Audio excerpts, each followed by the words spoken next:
magulang ang, si Pastor kaya, parang dapat si Pastor rin. Pastor, team boy or team girl? Or, boy! Boy, gayong kaibigan ni G, si Emil, team boy or team girl? Boy.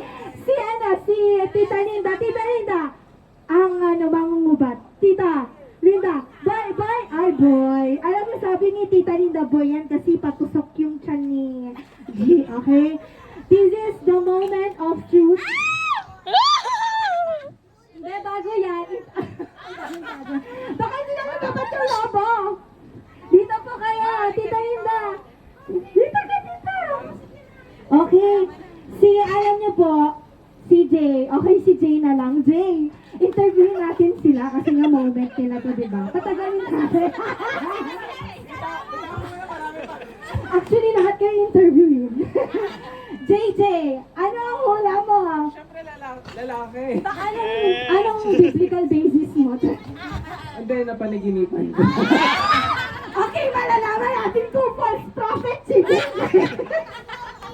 Okay, si G nananaginip din siya noon. Ngayon. Wala siyang panaginip. Wala akong palaginip, pero gusto ko ng girl para may kalaro si Ayla tsaka si Casey. Ay, si Ayla pala ang tanungin natin. Ayla, team boy or team girl? Boy. Narinig niya yan, nagsalita na ang bata. Team boy, ay si Caitlyn, team boy or team girl? Hati? Hati? Hindi ko na alam. Okay? Ready na ba kayo? Okay, bilang na tayo. Ito. Yan, te, pagka nahila nila, tatanggalin na nila yung Okay. Ay, makikita dito. Name?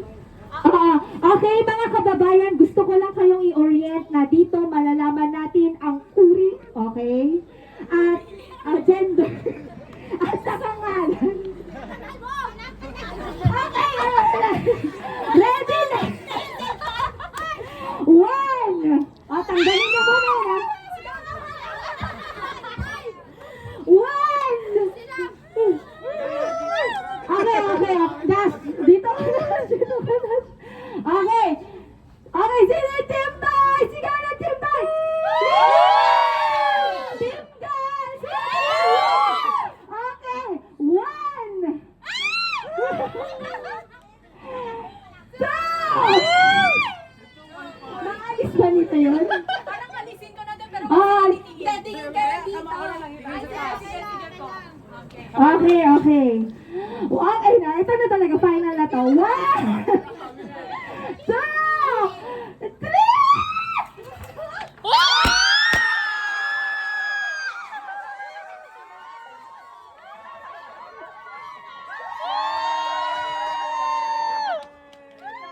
It's a boy! Let's go! Okay. Congratulations!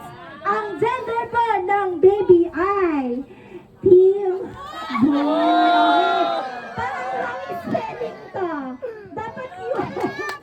Okay. Ang pangalan ng baby ay Azrael Akil. Hindi pa Esteban ang name ng baby, kundi Azrael Akil. Okay. Mami G, bakit Azrael Akil? Ipaliwanag. Hindi ako namili kasi si JJ. Yung Azrael kasi ay God's help. Kasi nung first trimester ko kasi, alam niyo naman, mamatay na ako. So it is God who help us all throughout this pregnancy. And yung Akil kasi is wise. Kasi gusto namin prophetic. Yung aming anak ay habang lumalaki, he will become wise. Amen. So, hindi lang natin nalaman na lalaki ang baby ni G and J, kundi nalaman din natin na hindi false prophet si JJ. Pagaling sa Lord ang mga panaginip. It's a boy. Okay, dahil dyan, alam nyo na, okay, uwian na? Uwian. Okay, congratulations, J and G. pwede na po tayong kumain at pwede na din tayong mag-closing prayer. Dahil dyan, tinatawag ko na ang nakapula, si Pastor Raselito Amandi.